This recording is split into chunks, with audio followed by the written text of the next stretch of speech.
स्वागत करतानी हम रेणु तिवारी 99 भोजपुरी चैनल पर। कैसन बानी रउआ लोगन। बड़न के प्रणाम, छोटन को शुभ आशीर्वाद।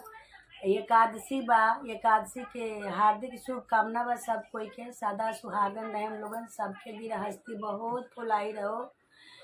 और यहाँ पर हम एगो शादी के गाना डाला तनी बेटी के विवाह के, क्योंकि हमार चैनल ही गाना के भोजपुरी बा।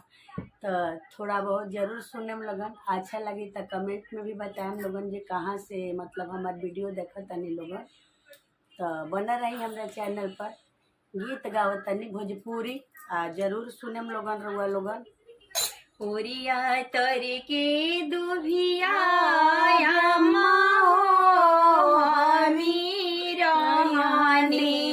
से हो दुभे जारी दिहालू से हो दुबऊ जारी दिहालू। ओरिया तर के जिरवा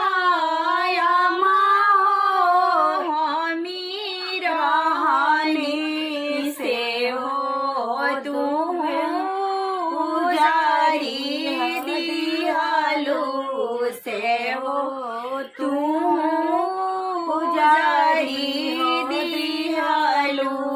गुनाया गुनाया माफ करिहा बाबाजी के भेजत रहिया। बाबाजी के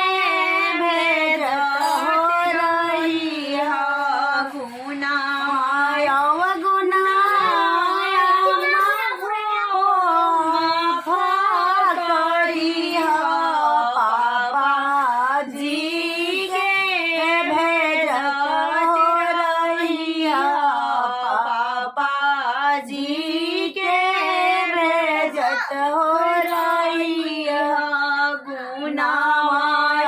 गुनावा बेटी हो रोई रहलू पाराया घर बसी हो गई पाराया घर बसाई लिहालू।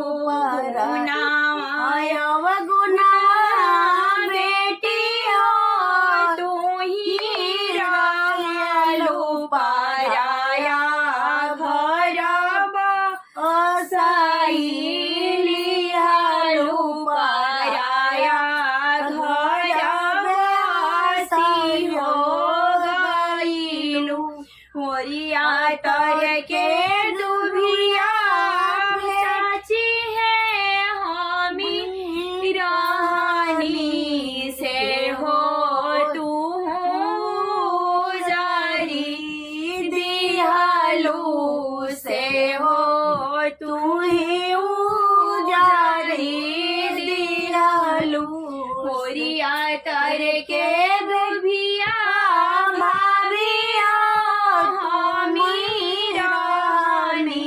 से हो तू जारी दिहालू से हो तू जारी दिहालू।